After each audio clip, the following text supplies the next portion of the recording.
Olá, seja bem-vindo a mais um vídeo aqui do nosso canal. Lembrando, nós estamos fazendo uma playlist, tá, sobre fundamentos do agronegócio.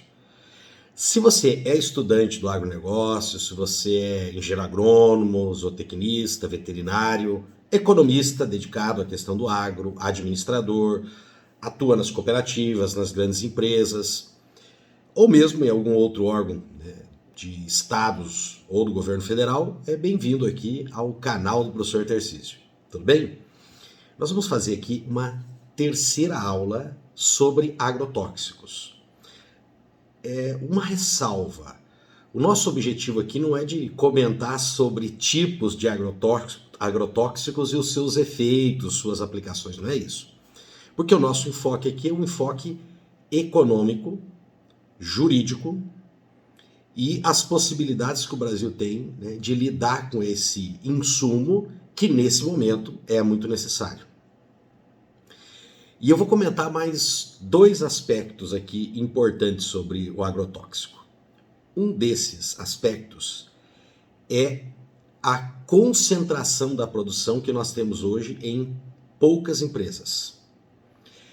Então, ocorre no capitalismo, tá, um fenômeno que pode-se dizer que é um fenômeno natural no capitalismo. Nós temos aqueles extremos, né, de opiniões políticas e econômicas que defendem um Estado, né, uma economia comunista, onde se diz que a propriedade é comunal, é de todas, mas que alguém tem que fazer a gestão, então quem faz é o Estado. A gente sabe que isso acaba terminando no quê? Em uma exploração de um grupo pequeno de toda a nação. Por outro lado, nós temos o outro extremo, que é a total liberdade econômica, né? Que os agentes econômicos vão ser responsáveis ali, atuando livremente, e vão constituir aquilo que foi chamado por Adam Smith a mão invisível do mercado. E que isso vai dar um equilíbrio, que esse equilíbrio gera inclusive mais justiça, né? Porém, essa opção também, ela acaba sendo uma opção totalitária. E talvez tão totalitária quanto um Estado comunista. Por quê? Porque é uma tendência natural do empresário, o empresário enquanto pessoa, o gestor, o executivo enquanto pessoa que tem que tomar as decisões, mesmo de grandes empresas, de multinacionais, com o capital aberto, ele tem que primeiro visar a sua própria sobrevivência dentro desse mercado. E faz parte dessa sobrevivência o crescimento. Aliás, nenhum diretor de uma grande empresa ele vai ser eleito e ficar na gestão de uma dessas grandes empresas se ele fala assim, olha, eu quero praticar aqui um capitalismo comedido, um capitalismo harmônico. Então, o meu projeto é a empresa não crescer. Isso não existe. Porque o que as pessoas que compram as ações querem? Lucro, lucro, lucro e lucro. E como se obtém lucro? Com essas empresas crescendo. Então isso é um fenômeno natural do capitalismo. E um detalhe, uma das formas dessas empresas crescerem é absorvendo a outra. E chega um ponto que a competição ela é tão desvantajosa, que sim, é mais tranquilo para essas empresas fazer o processo de fusão e com isso eles vão ter mercados com menor concorrência, diminuem o risco da concorrência, consequentemente podem economizar em certos aspectos e inclusive na investigação de novos produtos, porque se você não tem concorrente, diminui a sua obrigatoriedade de lançar novos produtos e você consegue aumentar as suas margens. E isso é um fenômeno que ocorre em todos os setores. Um setor aqui que não é do agronegócio, mas eu cito diversas vezes, que é a questão da monopolização, que vai ocorrendo, né, o caminho para a monopolização das empresas de telefonia. E este fenômeno também ocorre com as empresas multinacionais de agrotóxicos. Falar hoje de empresa nacional de produção de agrotóxicos é quase impraticável. Então, se você pegar um estudo que foi feito, né, tem esse estudo aí, ele é feito por uma instituição da Alemanha, mas hoje já tem isso aí disponível no site do próprio Ministério da Agricultura, da Anvisa, tem vários pesquisadores no Brasil, então é só dar uma googleada aí que você vai encontrar essa pesquisa, que mostra, né, dezenas de empresas que foram absorvidas por um grupo. Quem é esse grupo seleto que controla hoje praticamente 70% do mercado de agrotóxicos aqui no Brasil? Então esse grupinho aí, ó, é a BASF, a Monsanto, a Syngenta, a DuPont, a Dow e a Bayer. Então, voltando um pouquinho no vídeo passado, se você não assistiu, peço que você assista, é montada uma estrutura gigantesca sobre essas empresas. Inclusive, não só a fusão delas enquanto empresas de agrotóxicos, mas também a fusão a outras empresas ligadas ao setor, como, por exemplo, produção de material genético. Porque você consegue, né, direcionar a pesquisa do melhoramento genético para pesquisas que vão desenvolver ali variedades, linhagens, que vão, né, depender daquele agrotóxico que aquele grupo de empresas produz. Então, é óbvio que em pouco tempo nós já estamos vivendo uma situação crítica, né? Porque 70% na mão aí de, vamos contar aqui, 6 empresas. E pensando que algumas delas têm uma fatia maior. Então nós vamos cair num controle, né? Porque a nossa matriz produtiva é uma matriz agrotóxica dependente. Então a nossa conversa aqui, que fique bem claro, tá, gente? Não é de um ecologismo ou de um ambientalismo barato, não é isso. Nós estamos falando, inclusive, de proteger a rentabilidade do produtor brasileiro. Porque se fala tanto, né, dos preços das commodities, que a nossa produtividade aumenta muito, mas o quanto desse aumento do preço das commodities e o aumento da nossa produtividade realmente é transformado em dinheiro que entra no bolso do nosso agricultor. Então, porque esse pacote tecnológico tem um preço. E são essas empresas aqui que levam boa parte desse valor, desse lucro. E lembrando que, como a agricultura especificamente é uma atividade de risco, o Estado acaba atuando fortemente aí, né, na criação de crédito, financiamento e seguro para esses produtores. E que isso deve existir mesmo. É lógico que nós estamos tendo aí mecanismos mais modernos, né, de financiamento, de crédito a partir do setor privado, como por exemplo a cédula do produto rural. Agora, com a entrada dos fundos de investimentos no agronegócio, né, a lei do FIAGRO, e contando que isso vai tirar um pouco dessa carga que nós temos sobre o Estado.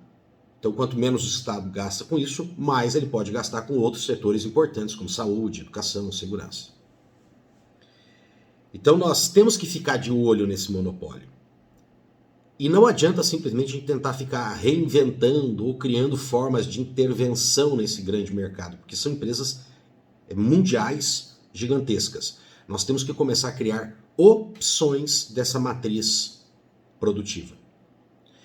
O segundo aspecto que eu gostaria de comentar nesse terceiro vídeo, lembrando que vão ser 3 esses vídeos, é sobre um efeito chamado externalidade. O que é externalidade na economia? Externalidade é quando você desenvolve uma atividade produtiva, aquela atividade produtiva vai ter um efeito colateral, ela vai provocar um prejuízo dentro da sociedade, para o meio ambiente. Só que o custo disso não está embutido. Você não vai pagar por isso, a sociedade vai pagar por isso. Então, o uso dos agrotóxicos, hoje, por exemplo, eles promovem intoxicações? Sim. E por acaso, O custo disso é arcado diretamente pelos produtores que aplicam os agrotóxicos, ou pelos representantes comerciais que vendem, ou pelas empresas que produzem esses agrotóxicos? Não. Isso vai parar no sistema de saúde público, principalmente os operários, né, a mão de obra mesmo que trabalha ali, que está ali se intoxicando. E o sistema público, ou seja, o imposto de todo mundo, é que vai arcar com o tratamento de saúde dessas pessoas. Fora os efeitos que os agrotóxicos têm a longo prazo, né, que são das intoxicações crônicas. E você quer ver onde nós temos também um efeito de externalidade? Não é uma reportagem tão atual. Então eu vou comentar os dados aqui com o intuito de comparar. Mas esses dados podem ter sofrido alterações. É uma reportagem aqui da Fiocruz, que fez, né, uma entrevista, estava lá participando, na verdade, de uma palestra do professor da Universidade Federal do Paraná, aqui do meu estado, Victor Pelaez, e ele fala, tá, gente, sobre o custo que tem para se fazer um registro de um produto e a renovação desse registro. E ele faz uma comparação desse custo de registro e renovação no Brasil e nos Estados Unidos. Então, olha que interessante. No Brasil, o custo varia entre 50 e $1.000. Nos Estados Unidos, 630 mil dólares. Então, pelo menos 630 vezes a mais. Quanto à renovação, aqui no Brasil ele fala em torno de, lembrando que isso aqui é de 2012, lembrando, não são dados tão atuais, então 10 anos atrás, deve ter mudado isso aqui, mas serve para comparação, $425. Nos Estados Unidos, 150 mil dólares. Então, isso também é uma externalidade. Por que é uma externalidade? Porque o custo de registro não é barato. Tem documentação, tem servidor, tem experimentações que devem ser conduzidas, análises. Então, esses $1.000 que são pagos aqui não são o suficientes para cobrir o custo de todo esse processo técnico-administrativo. Então, quem está pagando isso? Os impostos da sociedade. E o que se faz nos Estados Unidos? A sociedade não paga esse custo. Quem paga são as próprias empresas. Então isso é uma outra forma de externalidade. E para aqueles que estão ouvindo só um trecho, que é só essa terceira parte aqui, eu quero reforçar, tá, que vocês assistam os outros vídeos, porque eu não estou fazendo aqui uma crítica ambientalista, ecológica, superficial. Eu estou considerando os 3 aspectos, que é ambiental, social e econômico. E inclusive colocando aqui o meu posicionamento contra, tá, decisões judiciais, por exemplo, que estão ocorrendo agora no STF, que podem promover mudanças bruscas dentro desse sistema hoje. E essas decisões, o embasamento constitucional, o embasamento ali de defesa dos direitos humanos, pode parecer muito correto. Mas se não for bem feito essa condução, essa transição para uma matriz produtiva diferente, nós podemos estar dando um tiro no pé e inclusive sermos prejudicados economicamente e prejudicar com isso toda a sociedade brasileira. Então, reforçando, nós precisamos de uma política pública séria, com recursos, com marco legal bem pensado, de médio a longo prazo, para que nós possamos fazer essa transição. Alguns, inclusive, gostam da expressão transição agroecológica, né, para mudar essa matriz. Mas o Brasil não pode estar matando essa galinha aí dos ovos de ouro que tem sido o agronegócio. Beleza? Espero que você tenha gostado. Deixa um like aí e compartilhe o vídeo. E se quiser conversar sobre o tema, se você discorda do tema, ou às vezes você assistiu só um dos vídeos e às vezes ficou incompleto, comenta aí que eu posso até sugerir outros materiais para você ler, tá bom? Um abraço.